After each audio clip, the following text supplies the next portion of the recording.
ये कहानी एक सेठ वीरमल के बेटी रूपमाला और गरीब रघु और चरवाहिन इंदु की प्रेम गाथा है। भानगढ़, जहां हवाओं में लोकगीत गूंजते थे और जीवन का हर रंग थार के रंगों से सजा रहता था, वहीं रहता था एक नामी व्यापारी सेठ वीरमल, जिसकी बेटी रूपमाला गांव की सबसे सुंदर कन्या मानी जाती थी। उसकी चाल में ठाठ था, आंखों में गुरूर। वह जानती थी कि हर कोई उस पर रींचता है, पर उसे अपने सौंदर्य और धन का बड़ा गुमान था। उसी गांव में एक सीधा सादा युवक था, रघु, एक निर्धन बढ़ई का बेटा। वह अपने पिता के साथ लकड़ी के खिलौने, पलंग और बैलगाड़ी के पहिए बनाता, फिर उस सभी चीजों को नजदीकों के बाजार में बेच आता। बाजार से लौटते रास्ते पर सेठ वीरमल का महल पड़ता था। रघु रोज रोज रूपमाला को बालकनी में खड़े देखती, उसकी सौंदर्य उसे मोहित कर देती। रघु की आंखों में सपना था इज्जत से जीने का, और मन में छिपा था प्रेम रूपमाला के लिए। पर रघु अकेला नहीं था जो चुपचाप किसी से प्रेम करता था। एक और मन भी था जो रघु को चाहता था, इंदु,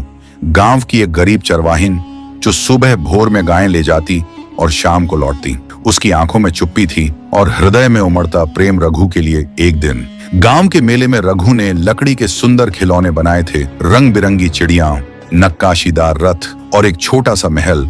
लोग उसके काम की तारीफ कर रहे थे।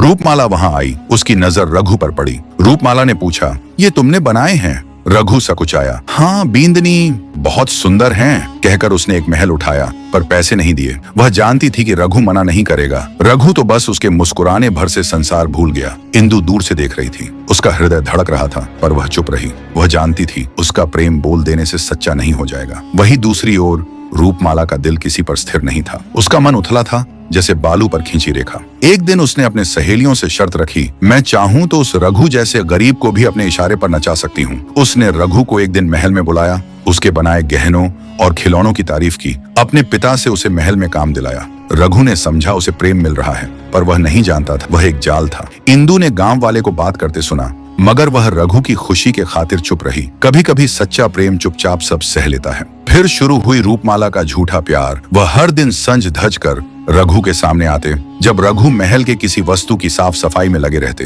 रघु भी रूपमाला की सौंदर्य पर मोहित हो जाते। धीरे धीरे दोनों के बीच नजदीकी बढ़ी। रघु रूपमाला से बेहद प्रेम करने लगे। वही दूसरी ओर रूपमाला अपने सहेलियों के शर्त के मुताबिक रघु से झूठे प्रेम कर रहा था। एक दिन रघु घोड़े के अस्तबल की साफ सफाई कर रहा था, तभी उसके सामने से रूपमाला अपने सहेलियों के साथ वहां से गुजर रही थी। तभी रघु उसके सामने आकर अपने मन की बात कर दी। रूपमाला, क्या तुम मुझसे शादी करोगी? रूपमाला और उसके सहेलियां जोरों से हंसने लगी। फिर रूपमाला रघु से बोली, अपनी औकात देखी है, तू बस एक छोटा सा बढ़ई है, तुझसे विवाह? क्या सोच रखा है तूने? मैंने अपने सहेलियों के शर्त मुताबिक तुमसे झूठा प्रेम का नाटक क्या किया? तुम तो यकीन कर बैठे। ये सब सुन रघु सुन्न पड़ गया। रघु को मानो जैसे किसी ने धरती में गाड़ दिया हो। उसकी आंखों में आंसू बहने लगे थे और मन में तूफान। तभी फिर से रूपमाला चिल्लाती हुई बोली, निकल जाओ यहाँ से, और अपने सहेलियों के साथ हंसती हुई वहां से चली गई। गांव भर में रघु की प्रेम कहानी के बारे में पता चला।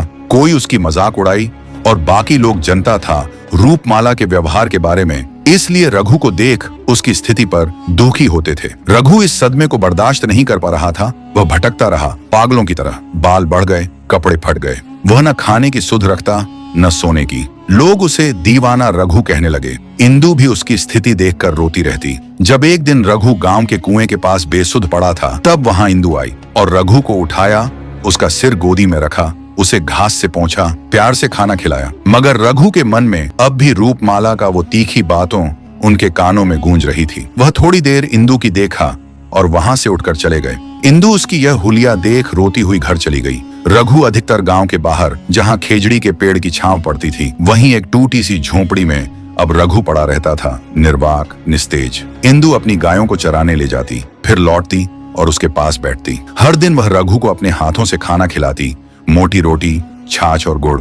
उसे नहलाती, उसके जख्मों को देखती और धीरे धीरे उसके मन के घावों पर भी मरहम रखती। तू बोले बिना कैसे जीता है रघु? वह कभी पूछती। रघु बस देखता मौन, मगर उसकी आंखों में धीरे धीरे भाषा लौटने लगी थी। रघु अक्सर रात को चौंक जाता। रूपमाला की हंसी, वह शर्त, वह अपमान, सब आंखों में घूमता। तू तो बस एक बढ़ई है, तुझसे विवाह? उसके कानों में यह बात कांटों की तरह चुभती। इंदु हर बार उसका माथा सहलाती और कहती, जिसने मन से प्रेम नहीं किया वह तेरे योग्य नहीं था, पर तू अब खुद को पहचान, तू रघु है, टूटेगा नहीं। धीरे धीरे रघु ने लकड़ी के छोटे खिलौने बनाने शुरू किए। एक चरखा, एक नंदू बैल, एक छोटी सी बंसी। इंदु उसे लकड़ी लाकर देती, उसका हाथ पकड़कर औजार पकड़ाती। एक दिन रघु बोला, मैं फिर से बनूंगा उस रघु की तरह जिसे तू जानती है, जो मेहनती है, सच्चा है। इंदु की आंखें भर आईं, मगर उसने कुछ नहीं कहा, बस मुस्कुराई। इधर गांव में खबर फैली, दीवाना रघु अब फिर से खिलौने बना रहा है। लोग आने लगे, उसके काम को फिर से सराहने लगे। सेठ वीरमल तक खबर पहुंची।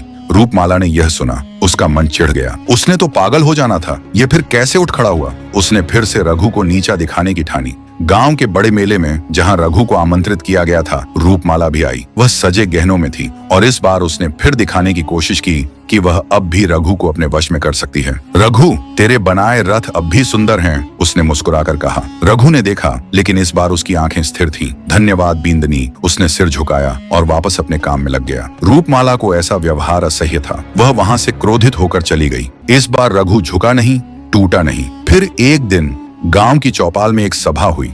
वहां गांव के मुखिया, सेठ और बड़े लोग मौजूद थे। रूपमाला ने किसी और से विवाह की घोषणा की और वही मंच था जहां रघु भी आमंत्रित था अपने शिल्प कला के लिए सम्मान पाने। रूपमाला ने फिर एक बार सबके सामने व्यंग्य किया, हमारे गांव के रघु ने तो प्रेम की कीमत खूब चुकाई, अब तो शिल्पी बन गया है। पूरे गांव ने हंसी उड़ाई, लेकिन रघु ने सिर उठाकर कहा, प्रेम के नाम पर जो किया गया अपमान, उसकी आंच से मैंने खुद को गढ़ा है और अब मैं वह रघु हूँ जो किसी के तानों से नहीं डगमगाएगा। सभा चुप हो गई। यह रघु अब बदल चुका था। उस रात रघु ने इंदु के द्वार पर दस्तक दी। इंदु ने दरवाजा खोला और देखा, रघु उसके सामने था, सधे हुए कदमों के साथ। इंदु, मैंने सब कुछ सहा, पर तू हमेशा मेरे साथ रही। तूने मेरा दिल नहीं मांगा, बस मेरे दुखों में छाया दी। आज मैं तुझसे पूछना चाहता हूँ, क्या तू मेरे साथ जीवन भर चलेगी? इंदु की आंखों से आंसू गिर पड़े। उसने कोई उत्तर नहीं दिया, बस हाथ आगे बढ़ाया और रघु का हाथ पकड़ लिया। एक प्रेम जो कहाँ नहीं गया पर सच्चा था, एक घाव जो समय और स्नेह से